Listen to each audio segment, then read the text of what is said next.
Hello friends, कैसे हैं आप लोग। सबको मेरा जय भीम। नमो बुद्धा।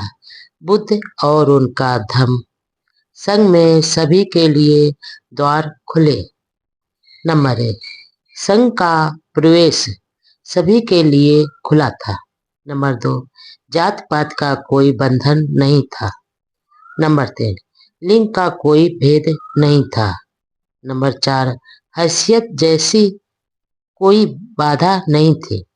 नंबर 5, जातिवाद के लिए संघ में कोई स्थान नहीं था। नंबर 6, सामाजिक हैसियत का संघ में कोई स्थान नहीं था।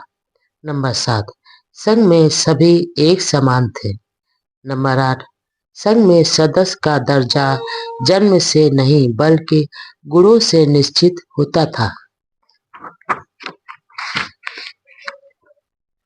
नंबर 9, जैसा तथागत ने कहा था, संघ एक समुद्र के समान है और भिक्षु उन नदियों के समान है जो समुद्र में विलीन हो जाती है। नंबर 10, नदी का अपना अलग नाम होता है और अपना अलग अस्तित्व होता है। नंबर 11, लेकिन जैसे ही नदी समुद्र में प्रवेश करती है, उसका ना ही कोई पृथक नाम रह जाता है और ना ही पृथक अस्तित्व। नंबर 12, उसके साथ मिलकर वह एक हो जाती है। नंबर 13, संघ के संबंध में भी यही बात है। जब एक भिक्षु संघ में प्रवेश करता है तो वह समुद्र के जल की तरह अन्य सब के साथ मिलकर एक हो जाता है। नंबर 14, तथागत ने कहा, उसकी कोई पृथक जात नहीं रही, उसकी कोई पृथक हैसियत नहीं रही। नंबर 15, संघ के अंदर यदि कोई वर्गीकरण था तो पुरुष स्त्री की दृष्टि से था। भिक्षु संघ का संगठन पृथक था और भिक्षुणी संघ का संगठन पृथक।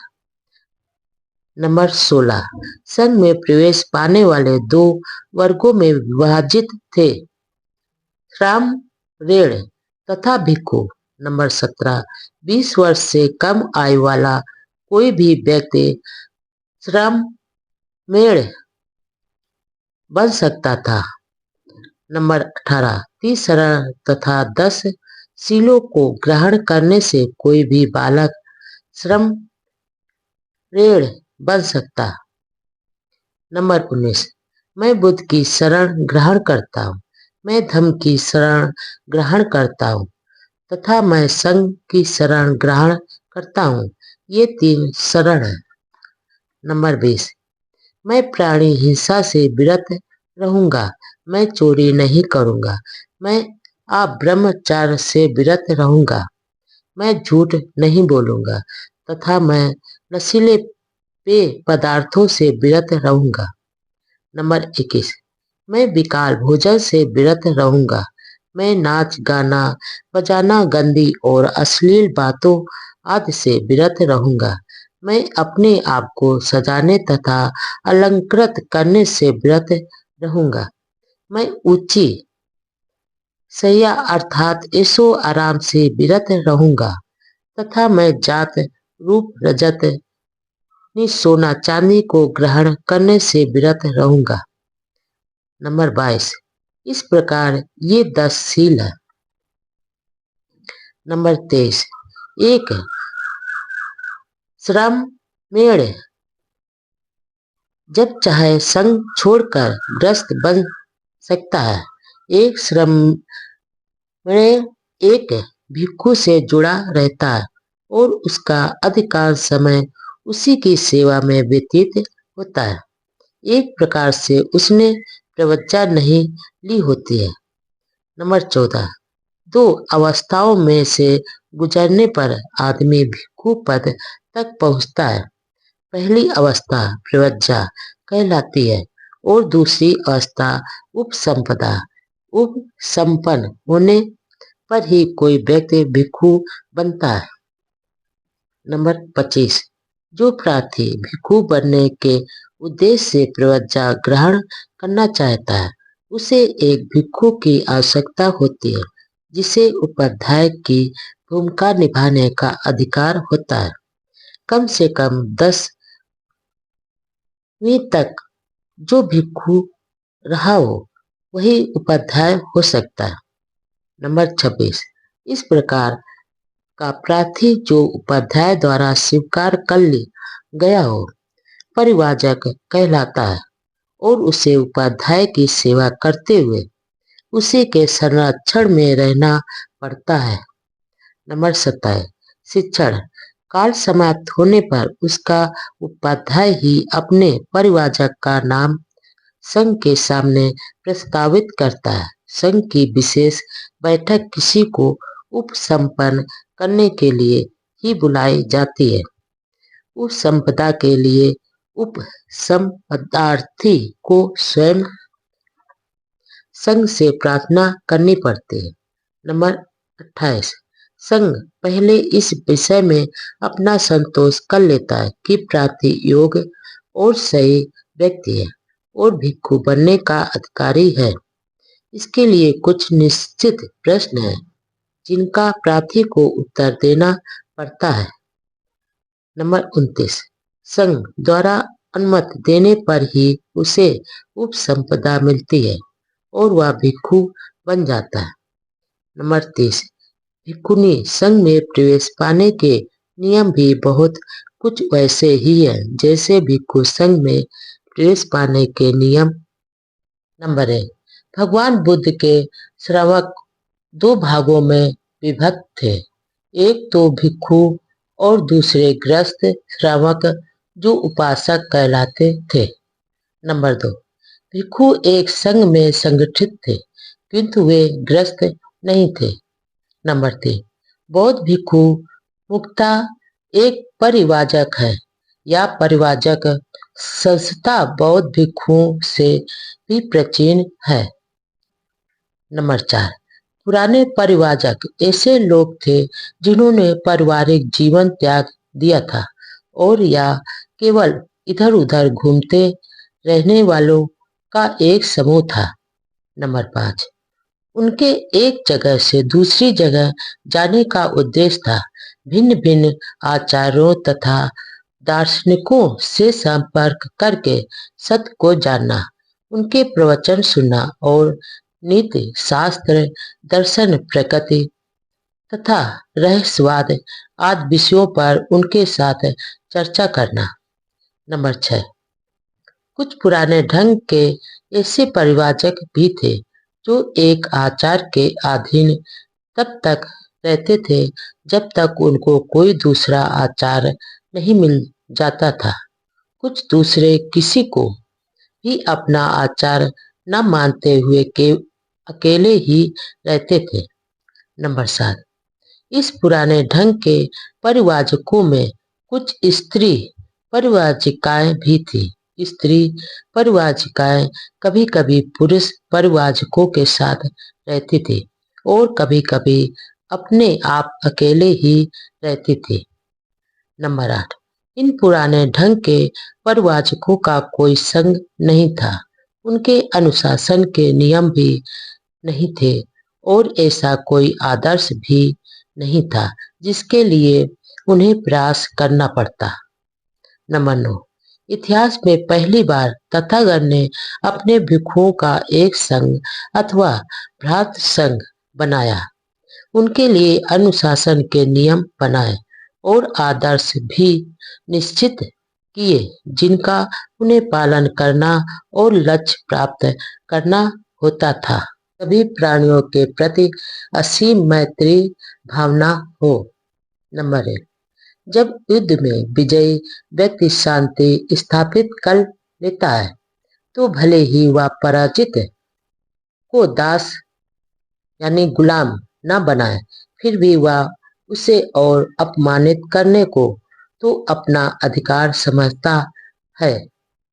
भगवान बुद्ध का इस विषय में स्पष्ट रूप से सर्वथा भिन्न दृष्टिकोण था।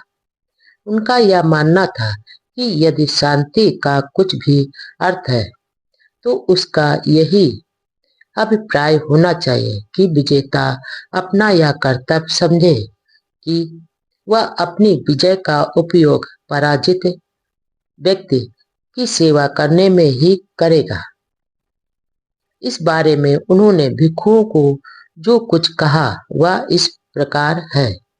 नंबर 2, शांति स्थापित हो जाने पर निपुण आदमी के लिए आवश्यक है कि वह स्वयं को योग्य, मृदुभाषी, दयालु, अभिमान रहित, सीधा, कृतज्ञ आचरण में, अनुशासन युक्त, हाजिर जवाब, हठ से दूर, घटिया और गिरे आचरण से मुक्त और डांट डपट से दूर आदि गुणों से युक्त सिद्ध करे। नंबर 3, सभी प्राणी सुखी रहे, सभी का कल्याण हो, सभी दुर्बल सबल प्राणी शांतिपूर्वक रहें, बड़े या छोटे प्राणी, अदृश्य अथवा निकट एवं दूर रहने वाले, उत्पन्न हो चुके अथवा उत्पन्न होने वाले सभी प्राणी आनंद पूर्वक रहें। नंबर 4, कोई एक दूसरे का अपमान न करे, क्रोध या घृणा के वशीभूत होकर कोई किसी का बुरा ना चाहे। नंबर 5, जिस प्रकार माता अपनी जान पर खेलकर अपने इकलौते बच्चे को घायल होने से बचाती है, वैसे ही सभी प्राणियों के प्रति भावनाओं, विश्व में ऊपर नीचे चारों ओर सभी प्राणियों के प्रति असीम मैत्री भावनाओं, जिसमें लेश मात्र घृणा ना हो, शत्रुता ना हो। नंबर 6, खड़े रहते, चलते फिरते, बैठे रहते, लेटे हुए अपनी पूरी शक्ति के साथ बस यही चिंतन करें, इसे ही ब्रह्म विहार कहते हैं। युद्ध मानव विकास में बाधक है। नंबर 1, एक बार ऐसा हुआ कि मगध राज अजातशत्रु ने घुड़सवार और पैदल सेना इकट्ठी करके कौशल राज पस्य नदी के राज्य के एक हिस्से काशी जनपद पर आक्रमण बोल दिया। पस्य नदी ने आक्रमण के बारे में सुना तो वह भी सेना लेकर अजातशत्रु का सामना करने के लिए निकल पड़ा। नंबर 2, दोनों एक दूसरे से लड़े। अजातशत्रु ने पस्य नदी को हरा दिया। पस्य नदी हार कर वापस श्रावस्ती चला गया। नंबर 3, जो भिक्षु श्रावस्ती नगर से भिक्षा प्राप्त करके लौट रहे थे, उन्होंने भगवान बुद्ध के पास आकर लड़ाई का तथा पस्य नदी के हार का वापस आने का समाचार कह सुनाया। नंबर 4, भिक्षुओं, मगध राज अजातशत्रु अकुशल पक्ष का साथी है। कौशल राज पस्य नदी कुशल धर्म का साथी है। अभी पस्य नदी राजा का एक पराजित आदमी की तरह रात को दुख के साथ व्यतीत करेगा। नंबर 5, विजय से बैर पैदा होता है, पराजित दुखी रहता है, किंतु जो उपशांत और राग रहित है वह जय पराजय की चिंता छोड़ सुखपूर्वक रहता है। नंबर 6, फिर ऐसा हुआ कि वे दोनों राजा दूसरी बार फिर युद्ध भूमि में भिड़े, किंतु इस बार उस युद्ध में कौशल राज पस्य नदी ने अजातशत्रु को हरा दिया और जीवित पकड़ लिया। तब पस्य नदी ने सोचा, यद्यपि मैं अजातशत्रु को कुछ हानि नहीं पहुंचा रहा, तो भी उसने मुझे कष्ट दिया है, फिर भी यह मेरा भांजा है, कैसा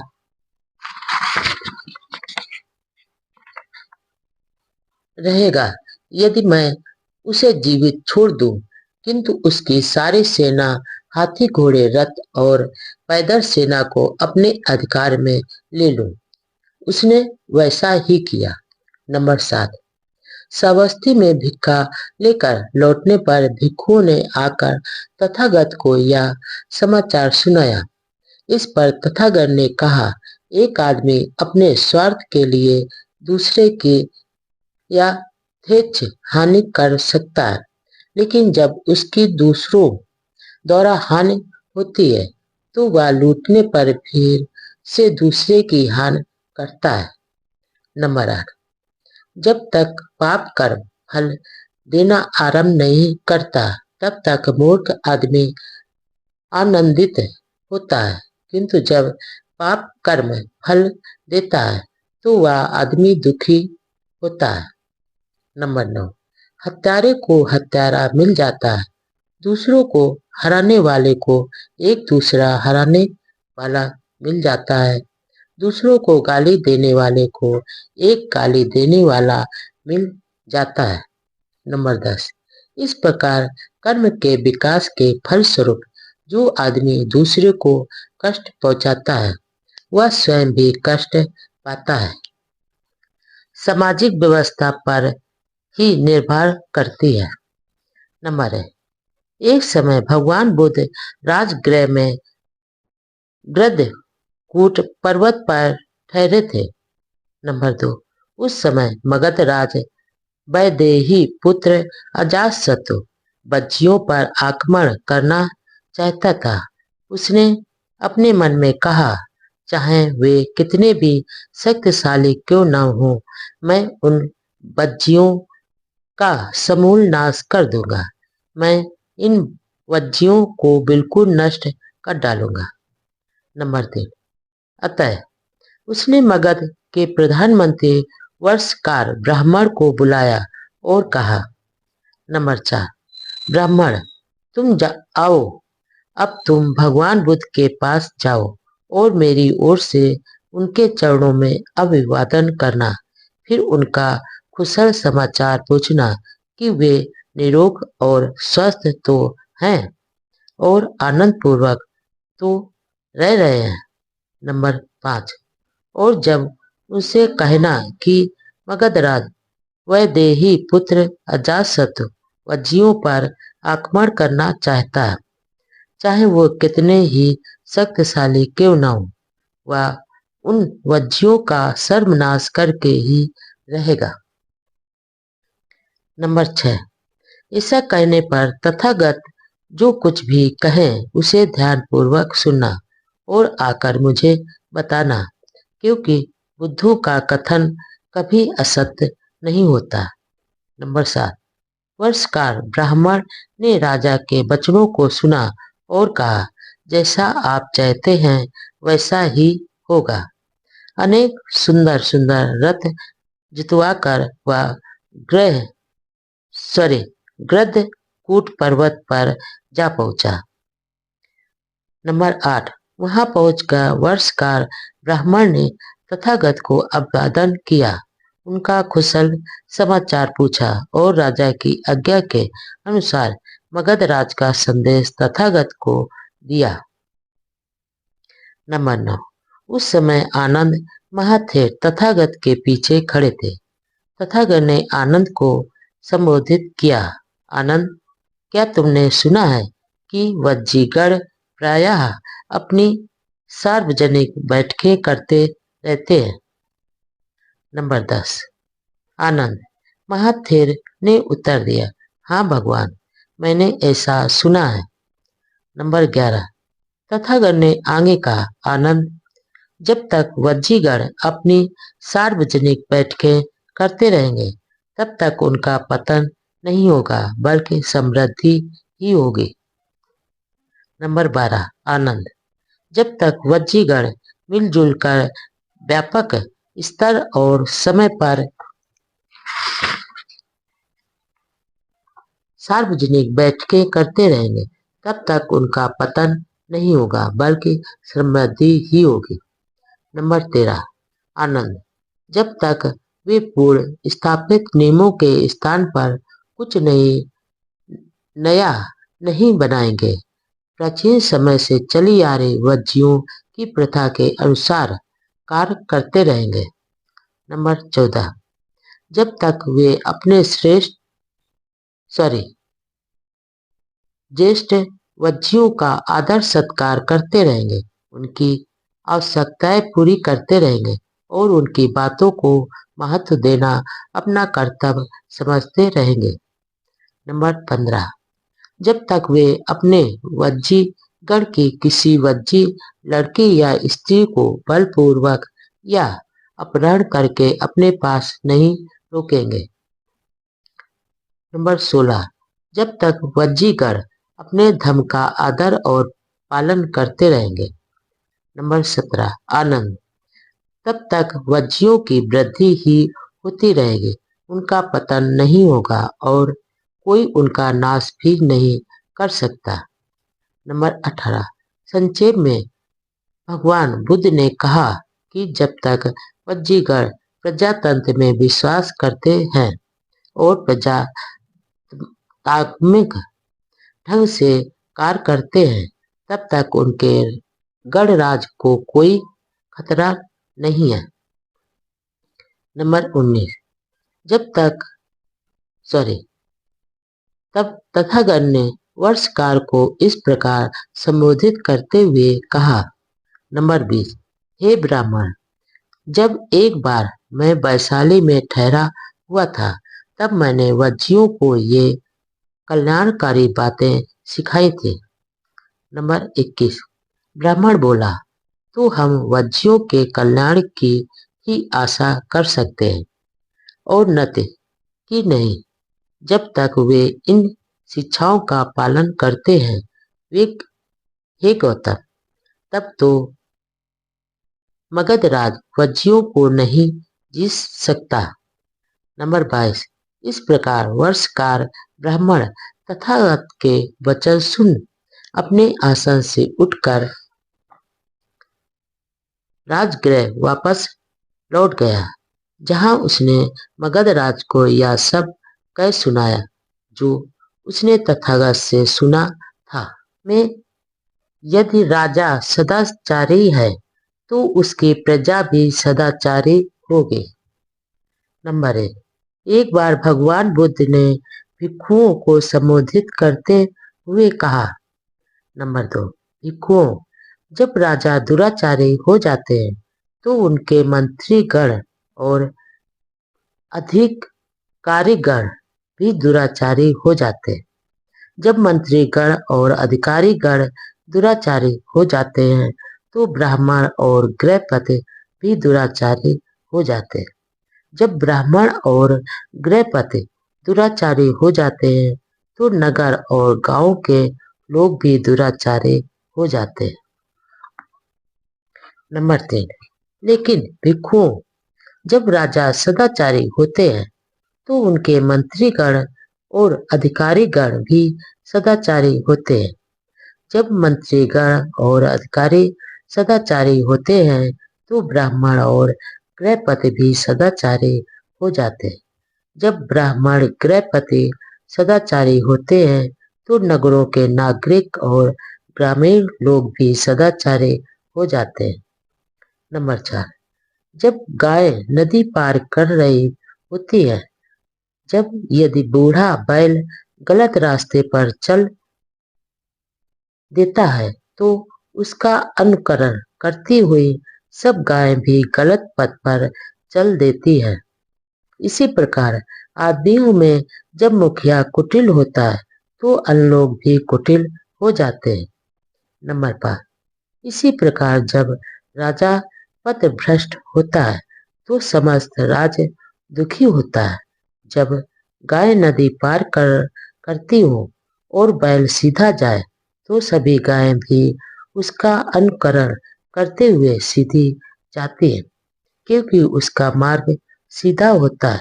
इसी प्रकार आदमियों में जो मुखिया होता है, यदि वह सन्मार्गी होता है तो दूसरे भी सदाचारी होते हैं।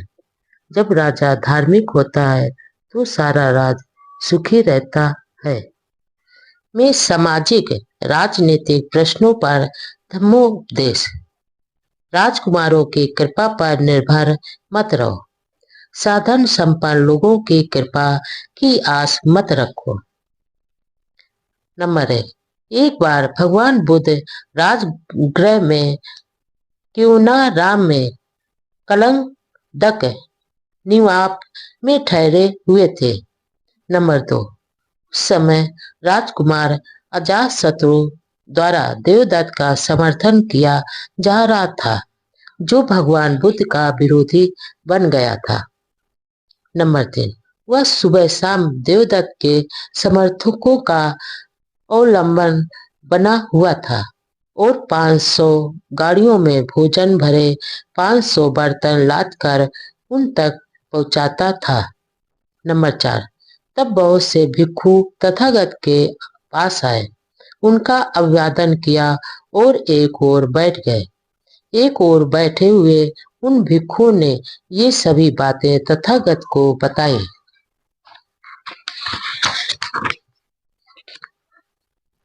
नंबर 5, तब तथागत ने भिक्षुओं को संबोधित करते हुए कहा, भिक्षुओं, राजाओं के लाभ सत्कार कृपा और खुशामद की इच्छा मत करो। जब तक भिक्षुओं अजातशत्रु 500 गाड़ियों में भोजन भरे 500 बर्तन लाद लाद कर देवदत्त के समर्थकों तक सुबह शाम पहुंचाता है, तब तक इसमें देवदत्त की हानि की ही अपेक्षा की जानी चाहिए, आने वाले अच्छे समय की नहीं।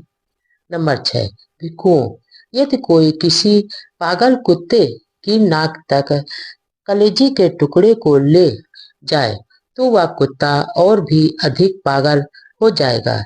इसी प्रकार भिक्षु जब तक अजातशत्रु द्वारा देवदत्त का समर्थन किया जाता है, तब तक इसमें देवदत्त की हानि ही है, लाभ नहीं। भिक्षुओं, राजाओं से मिलने वाले लाभ सत्कार अनुग्रह और चापलूसी आदि भयानक होते हैं।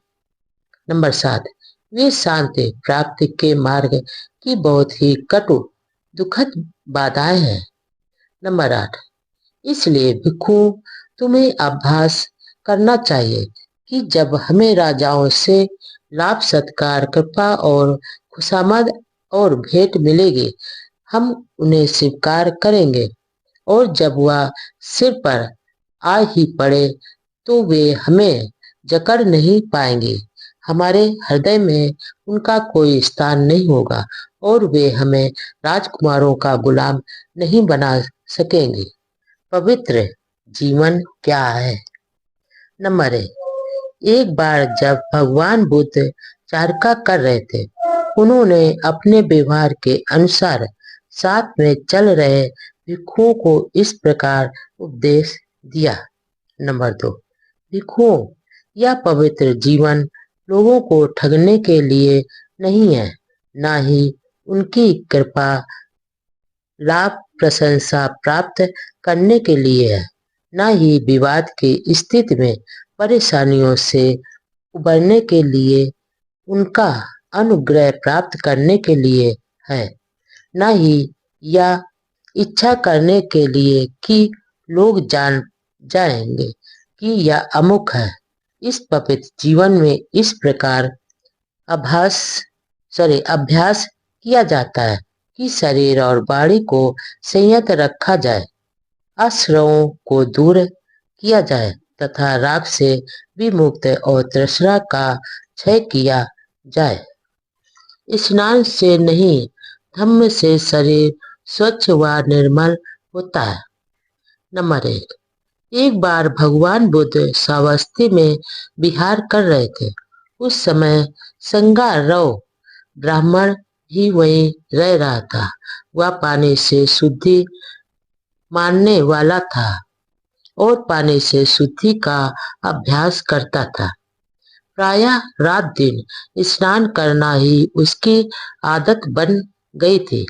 नंबर 2, अब पूज्य भंते आनंद प्रातःकाल चीवर धारण कर अपना पात्र चीवर साथ ले श्रावस्ती में भिक्षाटन के लिए निकले। श्रावस्ती में भिक्षा ग्रहण करके भोजन कर चुकने के बाद लौटकर आनंद महाथेर तथागत के पास पहुंचे, अभिवादन किया और एक ओर बैठ गए। इस प्रकार बैठे हुए आनंद महाथेर ने कहा, नंबर 3, भगवान, यहाँ श्रावस्ती में संगारव नाम का एक ब्राह्मण रहता है।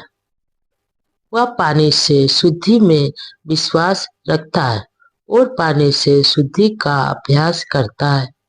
रात दिन अधिकांश समय स्नान करना उसकी आदत बन गई है।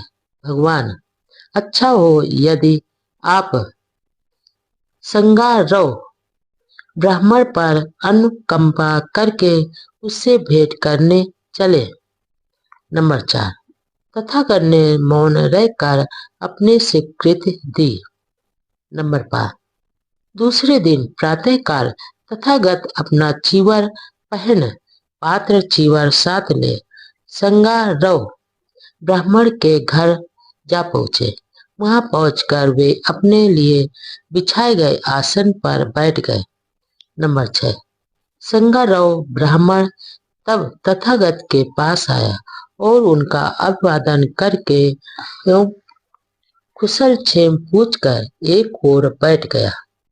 नंबर 7, इस प्रकार उसके बैठ जाने पर संगारोह ब्राह्मण से तथागत ने पूछा, ब्राह्मण, जैसा लोग कहते हैं, क्या यह सच है कि तुम जल से शुद्धि में विश्वास रखते हो, पानी से शुद्धि का अभ्यास करते रहते हो और रात दिन अधिकांश समय स्नान करना तुम्हारी आदत बन गई है? नंबर 8, श्रमण गौतम, हाँ यह सच है। नंबर 9, ब्राह्मण, किस लाभ की आशा में तुम इस प्रकार रात दिन स्नान करते रहने का अभ्यास करते हो? नंबर 10, श्रमण गौतम, यह इस तरह है कि दिन में मुझसे जो कुछ भी पाप कर्म होता है, मैं उसे उसी दिन सायंकाल स्नान द्वारा धो डालता हूँ। रात में मुझसे जो भी पाप कर्म होता है, उसे मैं अगले दिन प्रातःकाल उठते ही स्नान करके धो डालता हूँ। इस प्रकार रात दिन स्नान आदि करते रहने में मुझे यही लाभ दिखाई देता है। नंबर 11, तब तथागत ने कहा। नंबर 12, धम्म ही वह जल स्रोत है जो स्वच्छ है और निर्मल है। नंबर 13, यहाँ जब जन श्रुतियों के ज्ञाता स्नान करने आते हैं तो उनका प्रत्येक अंग शुद्ध हो जाता है तथा वे दूसरे तट पर चले जाते हैं। नंबर 14, तथागत के ऐसा कहने पर संगारोह ब्राह्मण बोला, श्रमण गौतम, यह अद्भुत है। आज से जीवन पर्याप्त आप मुझे अपना उपासक स्वीकार करें।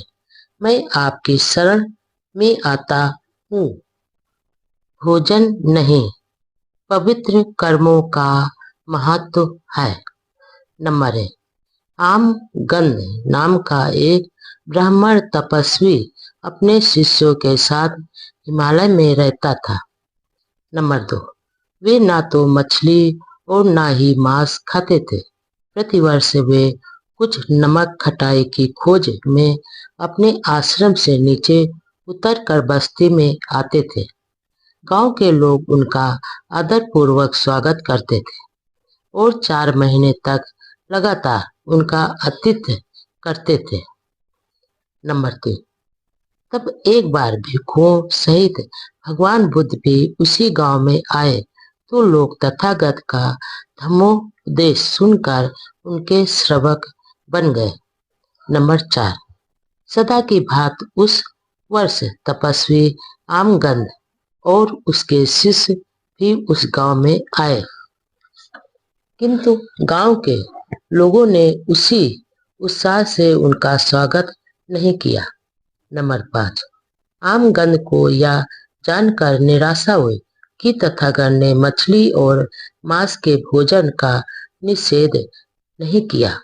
इस बात की पुष्टि करने के लिए वह श्रावस्ती के जेतवन बिहार पहुंचा, जहां उस समय तथागत विराजमान थे।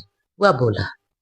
नंबर 6, बाजरा, फलियां और फल खाने योग्य पत्ते और जड़ें, किसी भी लता पर लगने वाले फल उचित ढंग से प्राप्त की गई इन चीजों को जो भी सदाचारी खाता है वह सुख भोग के लिए झूठ नहीं बोलता। नंबर 7, आप दूसरों के द्वारा दिए गए तथा अच्छी तरह से पकाए गए स्वादिष्ट, शुद्ध और उत्तम भोजन को ग्रहण करते हैं। जो इस प्रकार चावल से बनाए गए पुलाव का मजा लेता है वह आम गंध खाता है। आप पक्षी के मांस के साथ पका हुआ बढ़िया चावल खाते हैं और कहते हैं कि मुझ पर आम गंध का दोष लागू नहीं होता। नंबर 8, मैं आपसे इसका अर्थ जानना चाहता हूँ कि आपका यह आम गंध किस तरह का है। नंबर 9, तथागत ने उत्तर दिया, जीव हिंसा करना, पीटना, काटना, बांधना, चुराना, झूठ बोलना, ठगना, धोखा देना, अनुपयोगी ज्ञान तथा व्यभिचार ये आम गंध है, मांस का खाना नहीं। नंबर 10, इस संसार में जो व्यक्ति इंद्रिय विषयों में असंयत होते हैं, अच्छी लगने वाली वस्तुओं के प्रति लोभी होते हैं, अपवित्र कार्यों में लिप्त होते हैं, कुटिल होते हैं, नाशवादी विचार के होते हैं, अनुकरणीय नहीं होते, ऐसा होना ही आम गंध है, मांस खाना नहीं। नंबर 11, इस संसार में जो लोग कटु होते हैं, कठोर होते हैं, चुगलखोर होते हैं, विश्वासघाती होते हैं, निर्दयी होते हैं, अहंकारी होते हैं, अनुदार होते हैं तथा किसी को कुछ भी न देने वाले होते हैं, ऐसा होना ही आम गंध है, मांस खाना नहीं। नंबर 12, क्रोध, अभिमान, दुराग्रह, विरोधी भाव, ठगी, ईर्ष्या, सेखी बघारना, अधिक अहंकार, कुसंगत या आम गंध है, मांस का खाना नहीं। नंबर 13, जो दुष्शील होते हैं, कर्ज को लौटाते नहीं है, दूसरे की झूठी निंदा करते हैं, ढोंगी होते हैं, जो इस संसार में निकृष्टतम होते हैं तथा इस प्रकार के दुष्कर्म करते हैं, यही आम गंध है, मांस का भोजन नहीं। नंबर 14, जो लोग संसार में दूसरों के प्रति असंयत होते हैं, जो दूसरों को हानि पहुंचाने में लगे रहते हैं, दूसरों की वस्तुएं छीन लेते हैं, दुष्शील होते हैं, निर्दयी होते हैं, कठोर होते हैं तथा अनादर करने वाले होते हैं, ऐसा होना ही आम गंध है, मांस भोजन नहीं। नंबर 15, जो लोभ या द्वेष के कारण प्राणियों पर आक्रमण करते हैं तथा सदैव कुकर्म करने के लिए तत्पर रहते हैं, वे मरणातर अंधकार में जाते हैं और सिर के बल नरक में गिरते हैं, ऐसा होना ही आम गंध है, मांस भोजन नहीं। नंबर 16, मछली तथा मांस भोजन से विरत रहने से, नंगे रहने से, सिर मुड़ाने से, जटाएं रखने से, भभूत रमाने से, मृग छाल धारण करने से, अग्नि में आहुति देने से, अमृत प्राप्त के निमित्त विभिन्न प्रकार की तपस्याएं करने से, जादू टोने से, बलि चढ़ाने से और ऋतु के अनुसार पूजा पाठ करने से आदमी की तब तक शुद्धि नहीं हो सकती जब तक उसके संदेह यानी भी चिकित्सा दूर नहीं होते। नंबर 17, संयत इंद्रिय है, जागरूक है। नंबर 17, जो संयत इंद्रिय है, जागरूक है, धम्म में स्थित है, जिसे शील पालना और भद्रता में आनंद का अनुभव होता है, जिसने आसक्ति को त्याग दिया है और सभी दुखों को जीत लिया है, वह बुद्धिमान आदमी देखने और सुनने में आसक्त नहीं होता। नंबर 18, यह कुशल कर्म ही है जो आम गंध है, मांस भोजन नहीं। भोजन खाने का व्यक्ति की पवित्रता से कोई संबंध नहीं है। नंबर एक ब्राह्मण भगवान बुद्ध के पास आया और उसने प्रश्न किया कि आदमी के चरित्र पर भोजन का कोई प्रभाव पड़ता है या नहीं। नंबर 2, ब्राह्मण बोला, जौ, गिरी, दाल, कंदमूल, कोपल जैसा भोजन यदि ठीक से खाया जाए तो यह सुखी जीवन में सहायक होता है। मांस का खाना बुरा है। नंबर 3, भगवान ने उत्तर दिया, यद्यपि तुम कहते हो कि तुम मुर्दा मांस को नहीं छूते, तो भी तुम चिड़ियों के मांस से बना हुआ अपनी रुचि का पकवान खाते हो। मैं तुमसे पूछता हूँ कि मुर्दा मांस से तुम्हारा क्या अभिप्राय है। नंबर 4, किसी प्राणी की हत्या करना, किसी का अंग भंग करना, मारना, पीटना, बांधना, चोरी करना, झूठ बोलना, ठगी, छल कपट, व्यभिचार, ये सब मांस नहीं है तो भी ये मुर्दा मांस के भोजन जैसे ही है। नंबर 5, काम भोगों के पीछे पड़े रहना, पेटूपन, अपवित्र जीवन, वैर विरोध, ये सब मांस नहीं है तो भी ये मुर्दा मांस के बराबर ही है। नंबर 6, चुगली, निर्दयता, विश्वासघात, अत्यधिक अभिमान तथा घटिया कंजूसपन, ये सब मांस नहीं है तो भी ये मुर्दा मांस के बराबर है।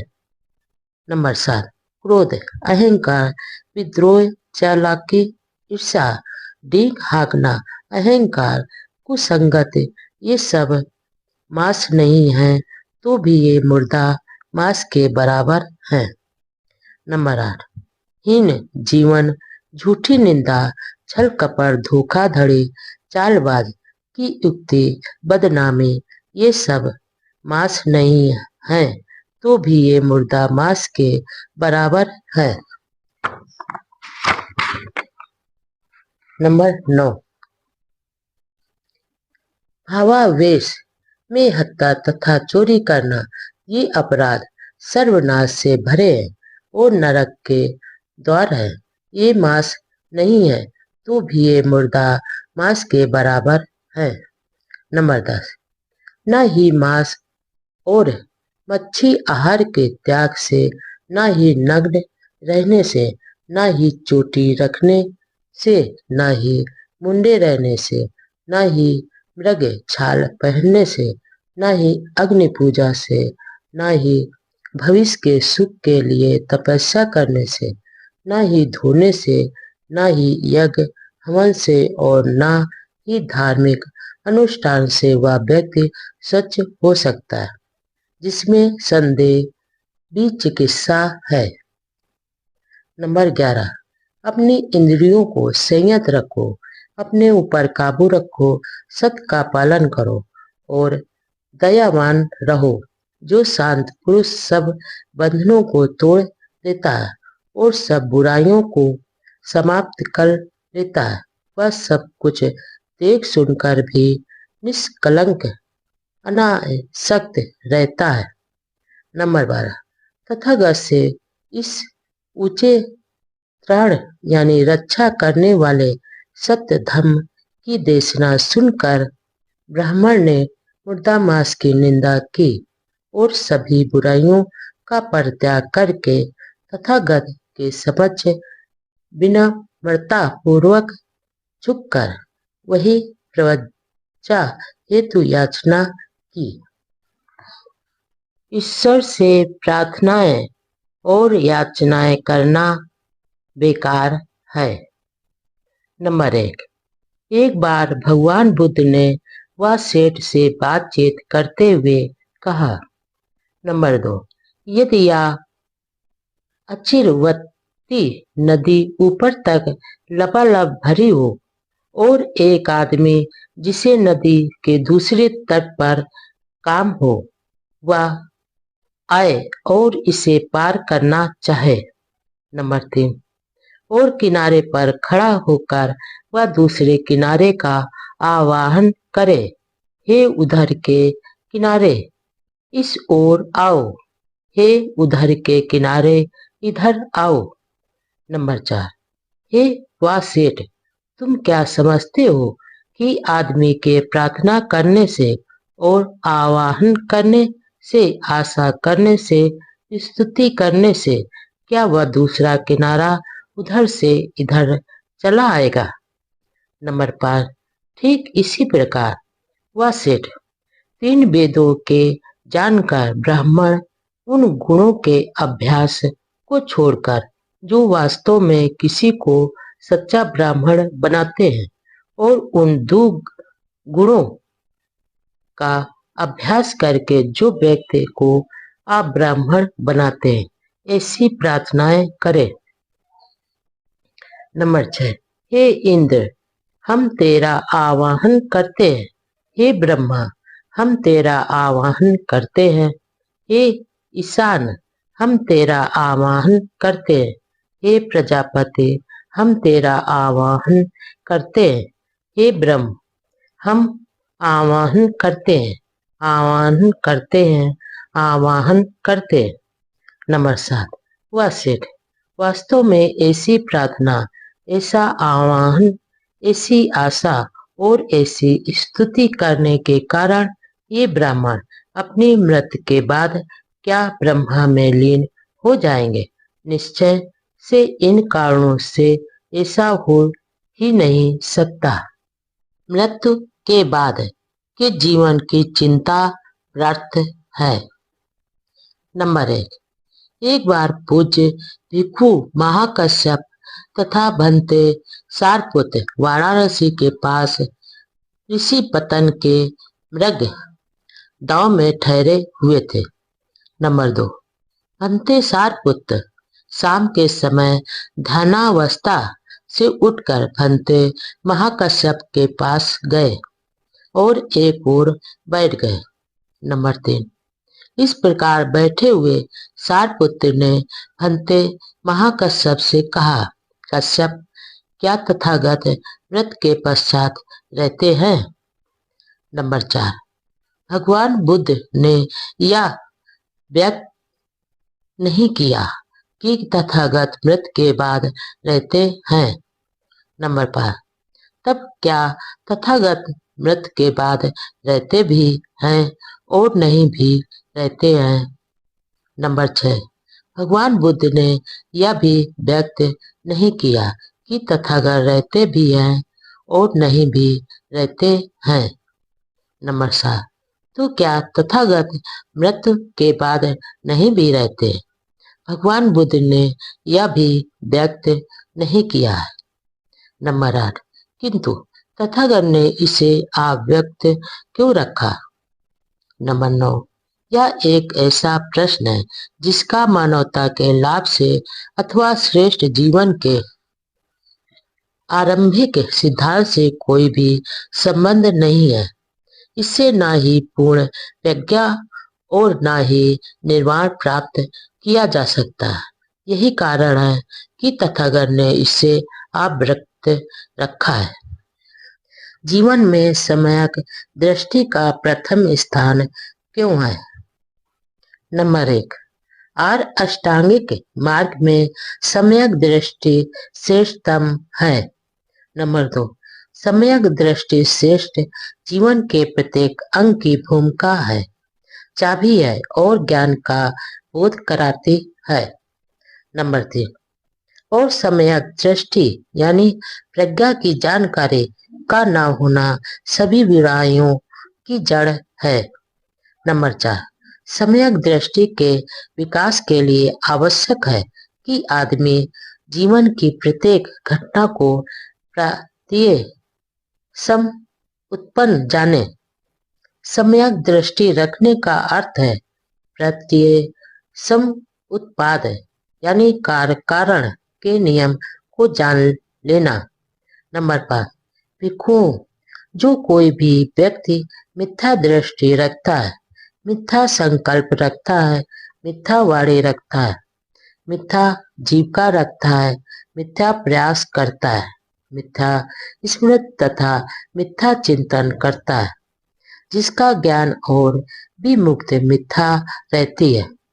उसका हर कार्य, उसका हर वचन, उसका हर विचार इस प्रकार मिथ्या दृष्टि से किया गया कर्म एवं परिणाम, उसकी हर आकांक्षा, उसका हर निश्चय, उसकी हर गतिविधि, ये सभी चीजें उसे ऐसी स्थिति की ओर ले जाती है जो कि अरुचिकर होती है, प्रसन्नता रहित होती है, घृणास्पद होती है, अलाभप्रद तथा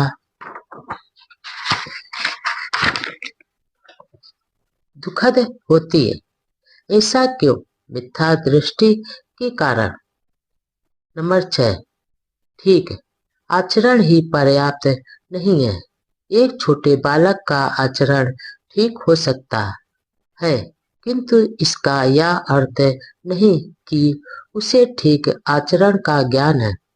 ठीक आचरण के लिए ठीक आचरण का ज्ञान आवश्यक है।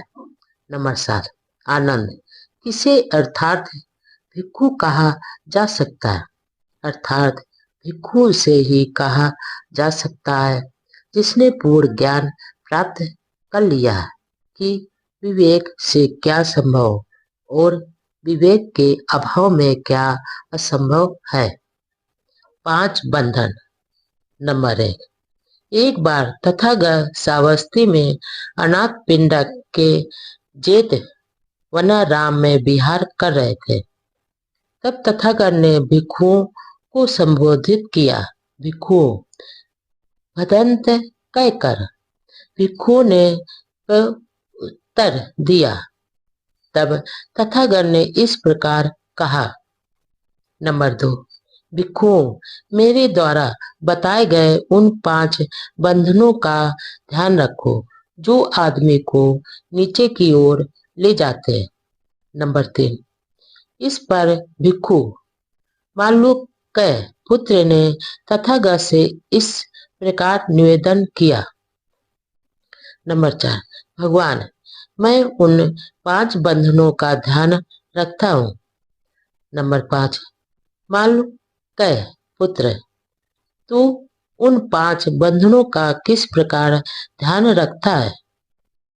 नंबर 6, भगवान, मुझे ध्यान है जो आपने शरीर की अवस्था यानी सत्कय, दिट्ठी, बीच चिकित्सा यानी संदेह, अनुष्ठान एवं धार्मिक कृत्य पर निर्भरता, विषय शक्ति में आनंद और द्वेष के बारे में बताया है कि ये सभी बंधन है जो पतन की ओर ले जाते हैं। ये 5 बंधन है जिनके बारे में मैं जागरूक रहता हूँ। नंबर 7, मालूक्य पुत्र, ये 5 बंधन किसके लिए बताए गए? क्या तू इन 5 बंधनों को ध्यान में रखता है? क्या दूसरे मतों के अनुयायी छोटे बालक की उपमा देकर भत्सना के लिए तुझे ऐसा नहीं कहेंगे? नंबर 8, किंतु मालूक्य पुत्र, आकाश की ओर मुंह करके लेटे हुए अबोध छोटे बालक की काया अविकसित होती है। उसमें सत्काय दिट्ठी कहाँ से उत्पन्न हो सकती है? फिर भी उसमें सत्काय दिट्ठी के प्रति प्रवृत्ति तो होती ही है। नंबर 9, इस प्रकार मालूक्य पुत्र, आकाश की ओर मुंह करके लेटे हुए अबोध छोटे बालक का चित्त अविकसित होता है। तब उसमें चित्त की बीज चिकित्सा कहाँ से उत्पन्न हो सकती है? हाँ, फिर भी उसमें बीज चिकित्सा की प्रवृत्ति रहती है। नंबर 10, इसी प्रकार मालूक्य पुत्र, इस अवस्था में उसका शील युक्त आचरण नहीं हो सकता। तब उसमें शील व्रत यानी अनुष्ठान एवं धार्मिक कृत्य पर निर्भरता कहाँ से आएगी? फिर भी उसमें शील व्रत संबंधी निर्भरता की प्रवृत्ति रहती है। नंबर 11। इसी प्रकार मालूकय पुत्र उस अबोध बालक में कोई कामासक्ति नहीं होती है, तब उसमें कामासक्ति की इच्छा कहाँ से आएगी? किंतु फिर भी उसमें भी कामासक्ति की प्रवृत्ति रहती है। नंबर 12। इसी प्रकार मालूकय पुत्र उस अबोध बालक के लिए अभी प्राणियों का अस्तित्व ही नहीं है, तब उसके मन में प्राणियों के प्रति द्वेष कहाँ से आएगा? हाँ, फिर भी उसमें द्वेष की प्रवृत्ति तो रहती ही है। नंबर 13। अब क्या मालूकय पुत्र दूसरे मतों के अनुयायी छोटे अबोध बालक की उपमा देकर तेरी भर्त्सना नहीं करेंगे? नंबर 14। जब यह कहा जा चुका तो महाथेर ने तथागत से निवेदन किया, सुगत, अब आपके लिए विश्राम करने का समय है। सुगत, आप अब आपके लिए विश्राम करने का समय है। श्रेष्ठ जीवन राग द्वेष से मुक्त हो जाना। नंबर 1। एक बार राध फिर तथागत के पास आए, आकर तथागत को अभिवादन कर एक ओर बैठ गए। इस प्रकार बैठे हुए राधेर ने तथागत से निवेदन किया, भगवान कृपा करके बताएं कि निर्वाण किस लिए है? नंबर 2। भगवान बुद्ध ने उत्तर दिया, निर्वाण का अर्थ है राग द्वेष से मुक्त हो जाना। नंबर 3। लेकिन भगवान निर्वाण का उद्देश्य क्या है? नंबर 4। राध श्रेष्ठ जीवन जीना ही निर्वाण है, निर्वाण ही लक्ष्य है, निर्वाण प्राप्त ही उद्देश्य है। निर्वाण क्या है? नंबर 1। एक बार भगवान बुद्ध सावस्ती में अनाथ पिंडक के जेत वनाराम में विहार कर रहे थे। वहीं पर भंते सारपुत्र भी ठहरे हुए थे। नंबर 2। तथागत ने भिक्षुओं को संबोधित करते हुए कहा, भिक्षुओं, तुम्हें धम्म का दायाद यानी उत्तराधिकारी बनना चाहिए, भौतिक वस्तुओं का नहीं, क्योंकि मेरे मन में तुम सब के लिए अनुकंपा है, इसलिए धर्मानुसार मैं चाहता हूं कि तुम ऐसे ही बनो। नंबर 3। इतना कहकर तथागत उठे और अपनी कुटी में चले गए। नंबर 4। भंते सारपुत्र पीछे रह गए। भिक्षु ने सारपुत्र से प्रार्थना की कि वह बताए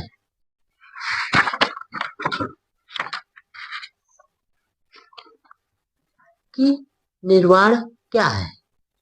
नंबर 5। तब सारपुत्र ने भिक्षु को उत्तर देते हुए कहा, भिक्षु, तुम जानते हो कि लोभ आकुशल धम्म है, द्वेष आकुशल धम्म है। नंबर 6। इस लोभ और द्वेष के त्याग हेतु एक मध्यम मार्ग है, जो हमें आंख देने वाला है, ज्ञान देने वाला है, शांति, प्रज्ञा, बोधि तथा निर्वाण की ओर ले जाने वाला है। नंबर 7। यह मध्यम मार्ग क्या है? यह और कुछ नहीं, केवल अष्टांगिक मार्ग है, जैसे सम्यक दृष्टि, सम्यक संकल्प, सम्यक वाणी, सम्यक कर्मात, सम्यक आजीविका, सम्यक व्यायाम, सम्यक प्रयास, सम्यक स्मृति तथा सम्यक समाधि। भिक्षु, यही मध्यम मार्ग है। नंबर 8। हाँ भिक्षु, क्रोध अकुशल धर्म है, द्वेष अकुशल धर्म है, ईर्ष्या और कंजूसी अकुशल धर्म है, मिथ्याचार, छल कपट और अहंकार अकुशल धर्म है, ढोंग और प्रमादपन अकुशल धर्म है। नंबर 9, प्रमाद और आडंबर के त्याग के लिए मध्यम मध्यम मार्ग है, जो आग देने वाला है, ज्ञान देने वाला है तथा शांति, प्रज्ञा और बोधि की ओर ले जाने वाला है। नंबर 10, आर अष्टांगिक मार्ग का ही दूसरा नाम निर्वाण है। नंबर 11, इस प्रकार महाथेर सारपुत्र ने कहा तो सभी भिक्षुओं ने आनंदित होकर उनका अनुमोदन किया। चाहे दूसरे कुछ भी करें, तुम शील का पालन करो। नंबर 1, सभी अकुशल विचारों का त्याग करो। नंबर 2, अकुशल विचारों के मिटा देने का यह मार्ग है।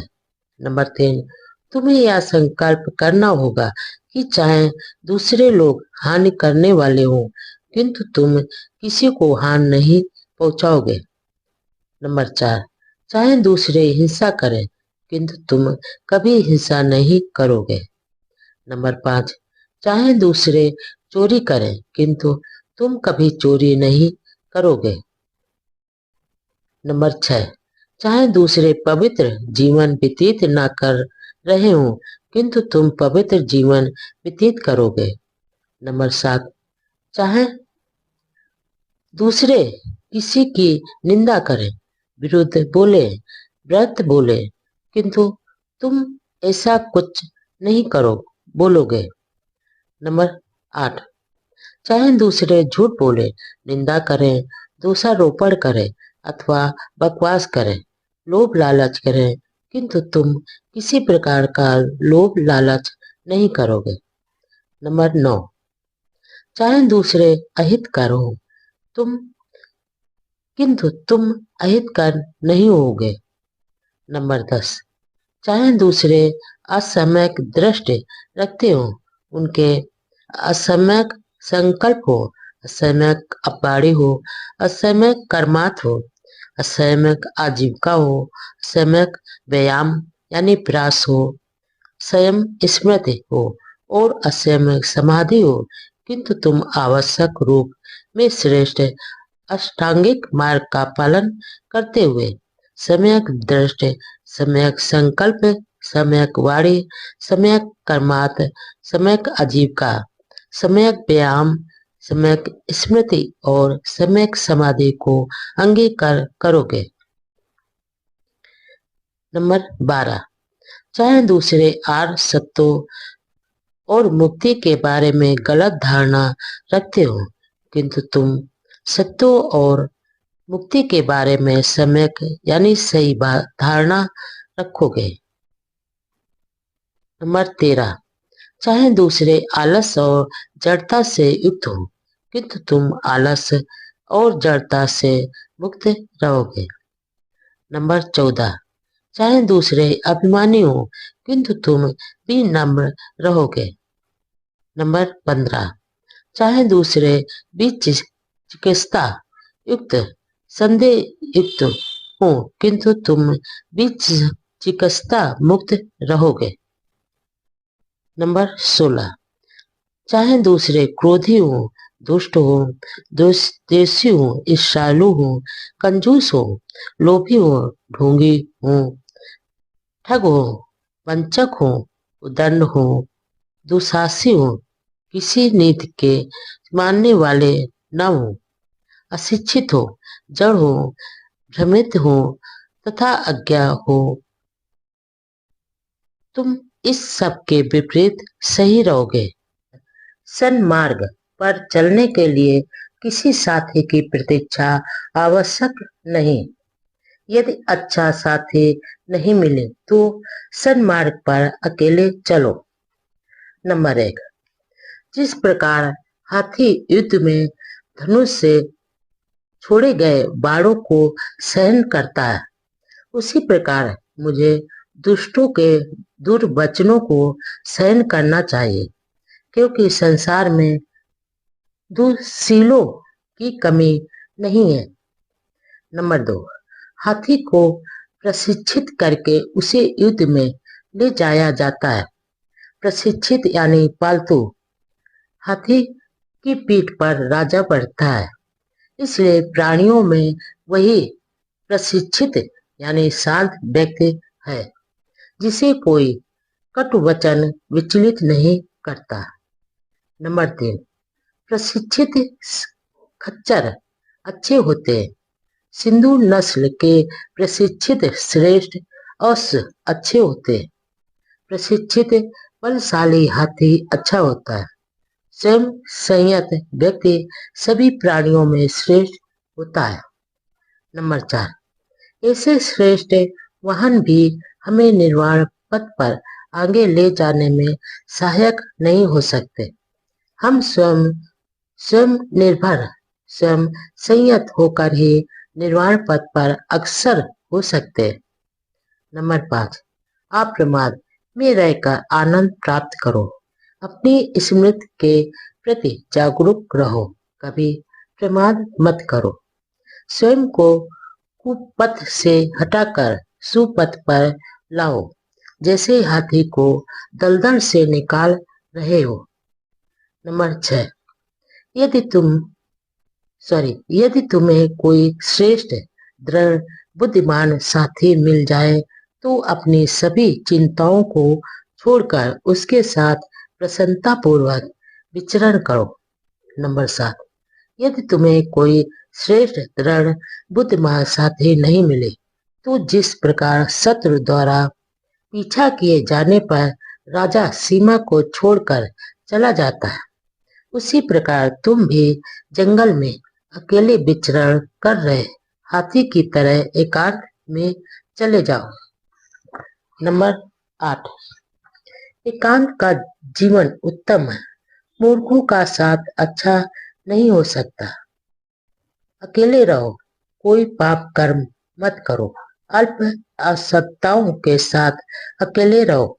जिस प्रकार जंगल में बलशाली हाथी अकेला विचरण करता है,